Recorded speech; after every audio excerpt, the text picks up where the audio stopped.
But as I said, going back 69 years, you lose track of time, you know. Yeah. As a matter of fact, coming back here, I'm pretty sad because all my friends that came together with me, they have passed on. So coming back here after 69 years, it bring back many sad memories, huh? Yeah. Did you see any other smoke over in that direction from any other plane crashes, or did you see anything else like that happen? Oh, you know, one thing that going back home on the Fort Weaver Road, you know, back in those days, it was just a two-lane highway, and heading for home, I guess we must have been the only vehicle on the stretch of the Fort Weaver Road, and we saw this Japanese plane going towards the Y9 range, and I guess he must have seen us going towards Ewa. So he kind of turned around and probably trying to hit us, you know. So that's why we got kind of afraid. So that's why, in a way, we decided to go into Lower Village because we thought that these guys were going to come after us. Yeah, because that was another scary moment while going back. Yeah. How many kids were with you out here that morning? You remember? About a dozen. Dozen? Yeah. They're all from the Waikahu High School? Yeah, we were all juniors at Waikahu High School, and all of us were 16 years old, and most of us were together for many years. And as I say, we had a very successful basketball team. That's why we made a decision to celebrate our very successful season by having a picnic at Haubush, now known as Waneula Park. Yeah. Was this beach was then a like an Ewa plantation beach for kids, for the people to come down to the beach and camp out and things? Yeah, I think the people in the Ewa plantation used to go to two beaches. Haubush was one place, which was pretty close to Ewa plantation, and the other beach was they call it DPD. I don't know why they call it DPD. Now it's known as Paradise Cove, where they have luau's, you know. And we used to go by train, by Oahu Railway, by train to that DPD beach. Those were the two beaches that the people that lived in Ewa plantation used to go to for picnics. Yeah. You know, actually, you know, as I said, you know, going back 69 years,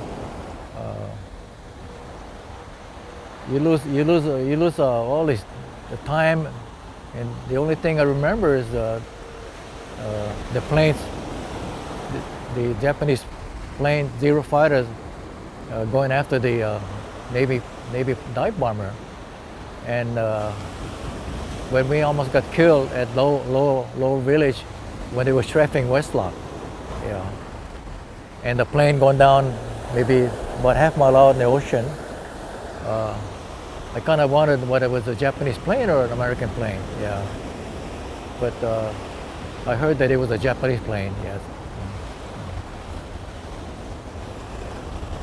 You know, I guess the Japanese, the planes knew that Ewa plantation consisted of mostly 80% Japanese. So none of the people that I know that live in the village got killed except the two, one at the Lower Village. But a friend of mine, his name is Mitsuo Mancho, he's about 92 years old now. So when he saw the planes climbing after Barbers Point Naval Station towards Ewa, he picked up a broomstick and he started making a motion that he's shooting at him, you know. So the pilot came after him, you know. But by that time he was gone because he knew that he was in trouble. But those are the stories that I heard after the attack. Yeah. How about the rest of your family back in the Ewa Village area? Did they say anything when you came back home, or did they tell you any stories that they saw? Well, my father was speechless. When I got home, my father was speechless. The only thing I could tell my father was why, and why this was happening. And he didn't say a word. And the only thing I remember that he says Roosevelt. He kept saying Roosevelt. I couldn't figure why Roosevelt. He says, I guess he must have said Roosevelt because he put an embargo on Japan at that time. I think he demanded that Japan, with they had trouble in China. So I think Roosevelt made a demand for Japan to, remove themselves from China. Huh? Yeah. So he kept saying Roosevelt, and. So you think that people in those days did have an idea that a war was coming? People thought there would be a war at some point, right? Well, yeah, they sensed that something was brewing, yeah, because. But then again, we never thought they would attack Pearl, because such a distance between Japan and Hawaii.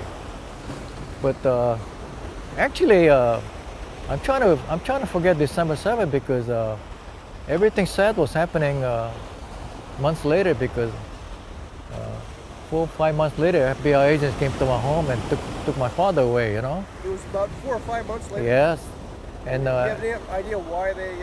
Well, they took him away, and we didn't see him for 7, 8 months.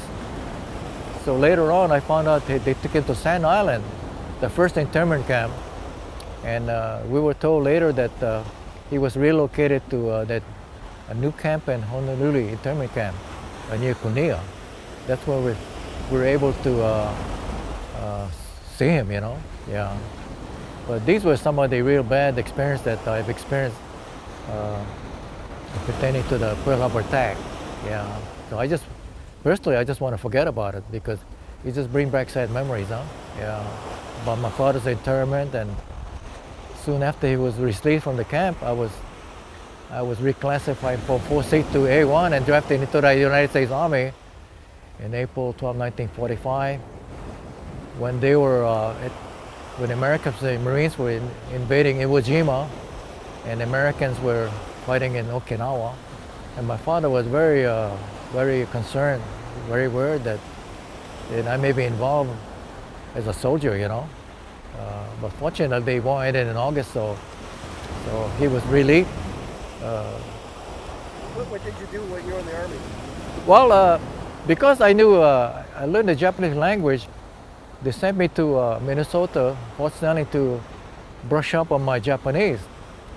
So they sent me to Japan for occupation duties, but I was very disappointed when they sent me to Korea.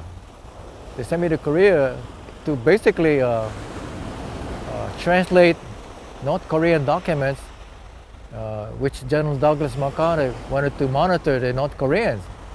So I spent 6 months translating Korean. You speak Korean, though, didn't you? Well, Japanese, they all spoke good, perfect Japanese. Oh, the North Koreans. They spoke very little English, so between the Korean translators and myself, we were able to translate all the documents as to how the people in North Korea were living, And according to the translation, they were making demands about occupying South Korea. Of course, that happened in June 25, 1950, but I was already out of there. I was already there in 1946 to be discharged, But I remained in Japan and served with the military intelligence service. And I lived in Japan for 32 years until I came home. Yeah.